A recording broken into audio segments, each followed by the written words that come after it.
And we've always made our relationship the priority instead of our children, because we always had in our mind that we wanted to make sure that we were examples for our sons of making our marriage a priority and not them the priority.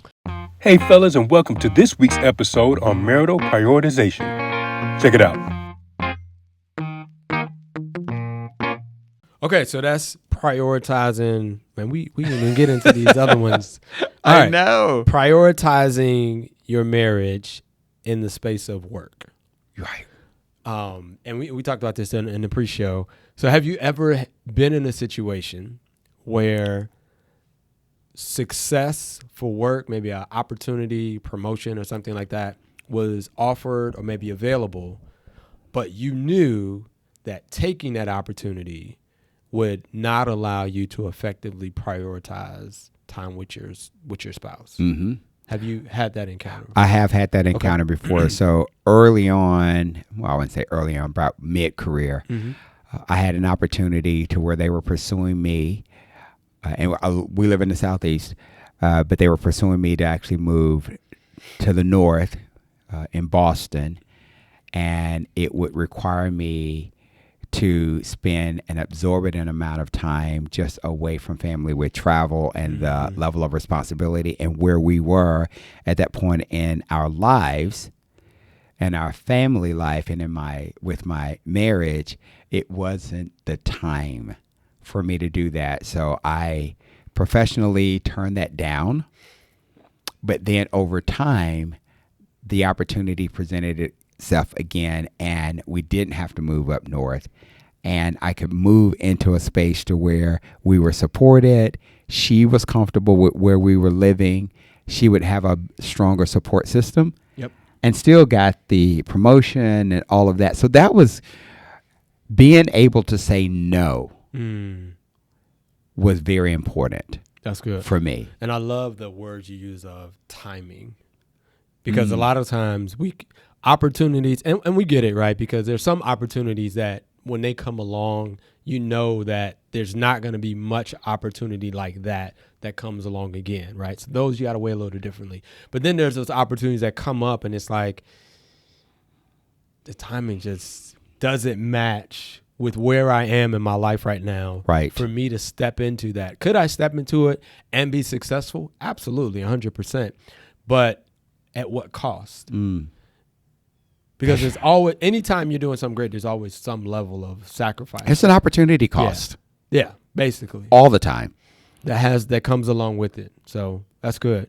Yeah, and I think for me, prioritizing when it comes to work-wise, it's just recognizing, so early on in my management career, first line supervisor, very tough role. That seems like the further you go up, still challenging, but the day-to-day the pace is not as quick, right? And so I was 11 o'clock, 12 o'clock at night, sitting in the bed.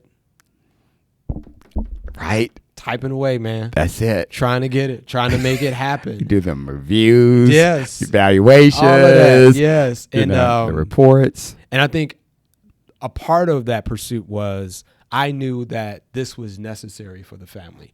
So I think I prioritized my marriage by my pursuit. But I knew that pursuit could not be something that I could sustain over time. So for that season, I had to do it for a season of life. Yes.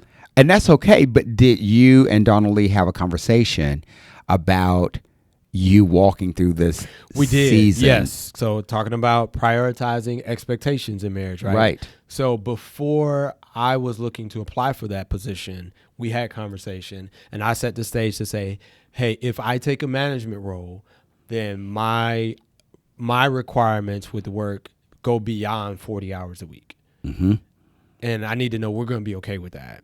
And she was good. She supported it, as she's always done.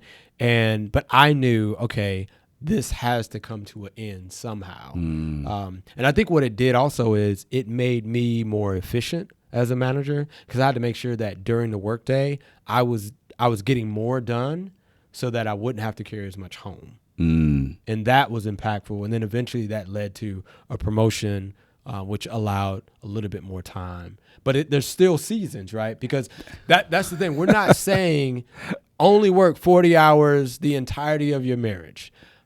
I mean, we're not saying that. Because there's a certain, if you're looking to achieve a certain level of success for you and your family, then there's going to be, like you said, that opportunity cost. There's going to be some sacrifices. But as you progress, there's got to be kind of almost like I don't know why I'm thinking about it as an analogy, concrete. When you pour concrete, it expands. So there's periods where your hours are going to have to expand because of what's happening, but that expansion can't continue. Right. It's got to stop at some point in time, right? So that you can make sure that you're prioritizing your spouse, prioritizing the family, and then waiting for, or preparing for rather, that next season of, okay, and when it happens, going back to expectations. Hey, babe, I've got this going on at work. I've got this going on at work. And to put on the flip side, she's doing that with me now because she's in a space where she's pursuing a leadership role. And so as I want to do this, but it's going to require this. It's going to require this. How are we going to do that? The kids have their activities. And hey, you've been supporting me. You had my back. We'll figure it out.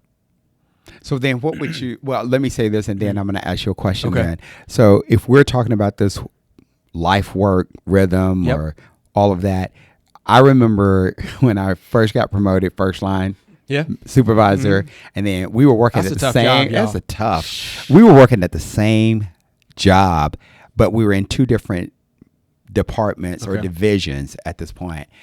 And we had our son, and it would be like 3 or 4 o'clock in the afternoon. It's like, you gonna pick him up?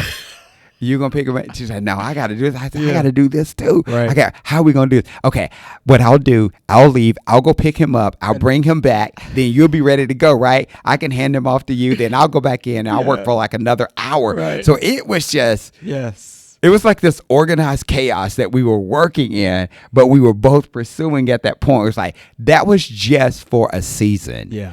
And then we were like, okay, we've got to figure out a better way that we're going to prioritize us and our family. What we're not going to do is allow the job to dictate how we operate. Absolutely. The job will just be a vehicle for how we actually show up as a married couple. Yeah. That's what that looks like for us. Love that. Love that. Okay, so that's the question I have for go you. Ahead, ask the question. Which I forgot. So I was sitting there. It'll come back to me. It'll come back to you. Yeah. Just jump in when those moments. It does. That's all right. So let's talk about prioritizing your marriage with extended family. So I'll jump in on this one. So, all right. So my wife, her family was smaller size family, right? So it was her mom, her dad. When we got married, it was her mom, her dad, and her older brother. Her other older brother had passed away before we met each other.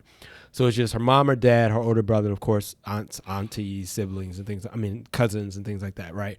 Nieces and nephews. On my side, there's 3 boys, 2 girls. So there's 5 other siblings. So it's and like 12, 13 grandkids. Wow. So there's always something going on my side of the family. And here's where we talk about that prioritizing in marriage. Of course, with the extended family, their expectation is we're having a family event. Myron, we're looking for you to show up. And what I had to learn is, yes, you are looking for Myron to show up for every event, but that don't mean Donna Lee gonna show up every time with Myron.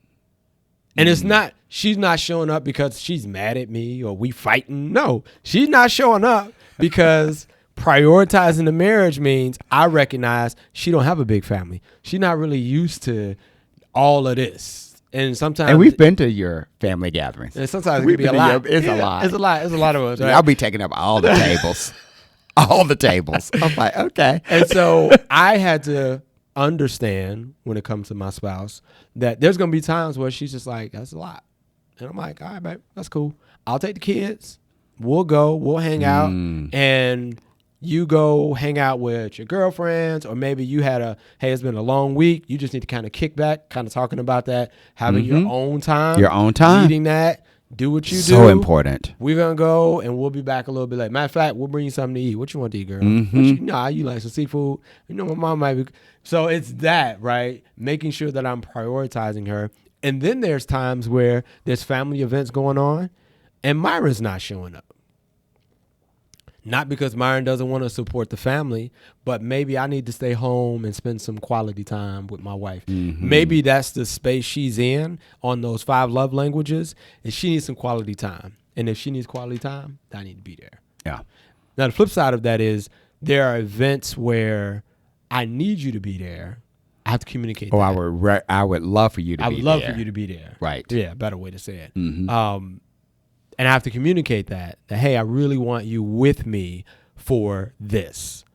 And that's where, okay, yeah, I can be there for that. I'm not going to that other thing. I don't need you to go to the other thing. I don't even want to go to the other thing. But this, I really would like for you to be there with me. I think that's what I did with Catherine, is that with the family that I have, and even back at work when I was executive pastor for our church, the expectation or the priority was, I'm going to let you make the decision of what you're going to show up for.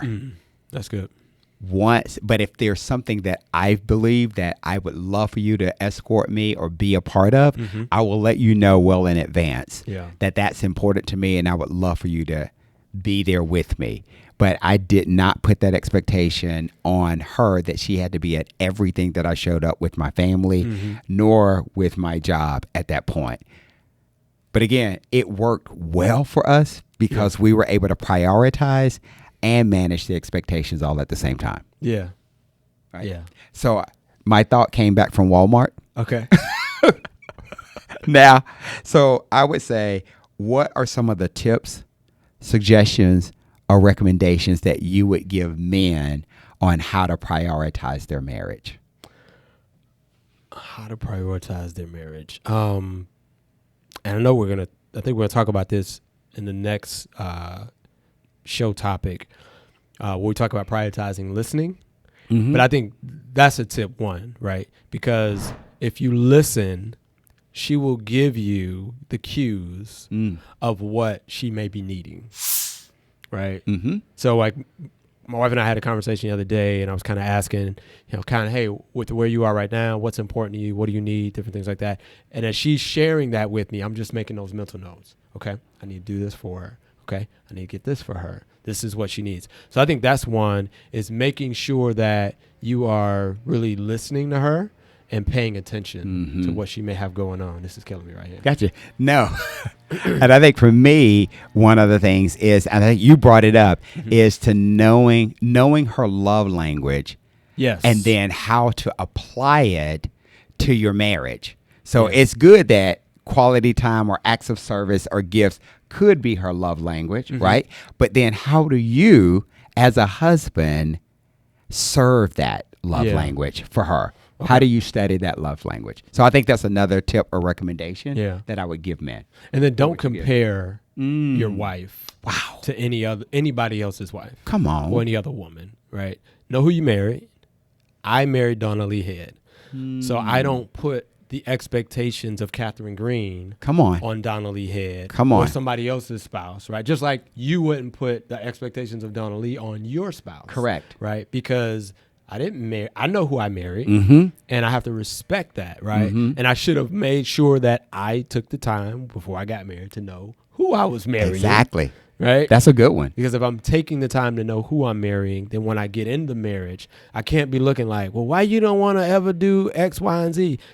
Because I didn't do X, Y, and Z when we was dating or engaged. So why you expecting me to do X, Y, and Z now? Like, I'll give this example. I joke oftentimes with my wife, like, hey, I want to go, 2 things I've said I want to do. I want to go on a cruise to Alaska, and I said I want to go camping. So my wife loves to cruise. So I was just like, yeah, we're going to cruise to Alaska. She's like, no, I'm not doing that. It's cold. ain't no. So my wife is from Trinidad. Oh, so she's like, ain't no green water, ain't no blue water in Alaska. Why would I want to? It's going to be cold and glaciers. Yes. No. I'm like, but it's all scenic. She's like, scenic for me is a beach, not no ice mountain. So I'm probably going to have to do Alaska with the fellas. Right. Or with my son, maybe. Alaskan cruise. Might have to do that. And then the other thing is camping. And she's like, I'll go glamping. Glamping. My wife too. Like, you were not going to get me out there till I seen some of It's those on glamping. I was like, wait a minute. Them glampings look kind of nice. So that would be the tip. Do not compare your spouse to another spouse. Because comparison kills. Yeah. It really does. Yeah. And I would say, guys, husbands, work on some project with your spouse. Because that's going to give you another level of connection and some greater insight on your spouse as well. So I would say always have something that you're working on together. I like that. To be able to just, again, connect. No, that's good. Mm-hmm. I want to go back. I want to go back to something you said about, because you were talking about when you were executive pastor and how you set that expectation of you don't have to be there when I'm there, and how you just really had a great plan going into that. So I want to tell you the other side of that. I did not have a great plan early on in our marriage when I got ordained as a minister at the church that we were part of. And there were a lot of expectations. I think I was, and he used to laugh about it all the time. But I think I was a part of like 5 or 6 different ministries. I was leading 3 or 4 of them. At least. And we was in church like Monday. All the time. Tuesday. It seemed like every day. But one thing I quickly came to realize, and shout out to Donnelly because she helped me to realize this, was that every time you go doesn't mean I have to go. And again, this is where learning not to do the comparison comes into place, because you start seeing other couples and like, well, she's here with her husband, so why? No, it's different. And what I learned over time was she was trying to keep us in a healthy place, and I was doing things that I thought were doing it for the Lord, but the Bible tells us your first ministry is your home. Several times. Right? Over. Not my church. Church was not my first ministry. My first ministry was my home.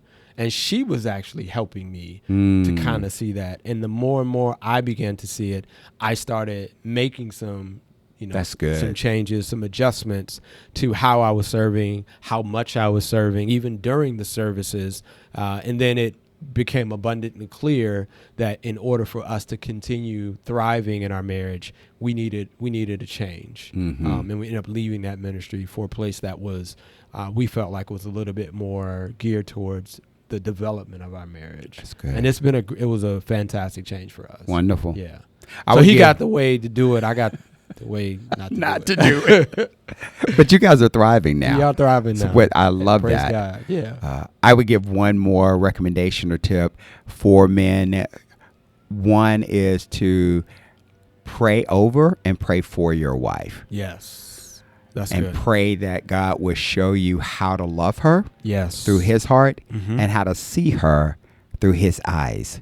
And that's so important. And that's helped me so much to be able to see my wife in a whole different light, because oftentimes we see our spouses through our own humanness. And that's probably not the best way to see your wife. Yeah.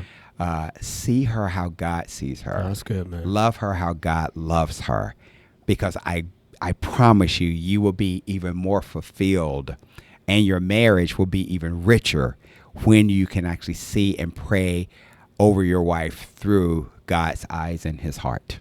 I'm about to take this off and drop it. Okay. Mic drop. No, that's good, man. That's great. Yeah. Hey, so listen, we got a couple more things we want to talk about on prioritizing your marriage. We want to do that when our brother Osai's back. Yes. So make sure you continue to stay locked in to this community of men with Men's Power Connect. We're going to continue to bring you great content. Also, of course, you got on Wednesdays, the Weekly Wisdom.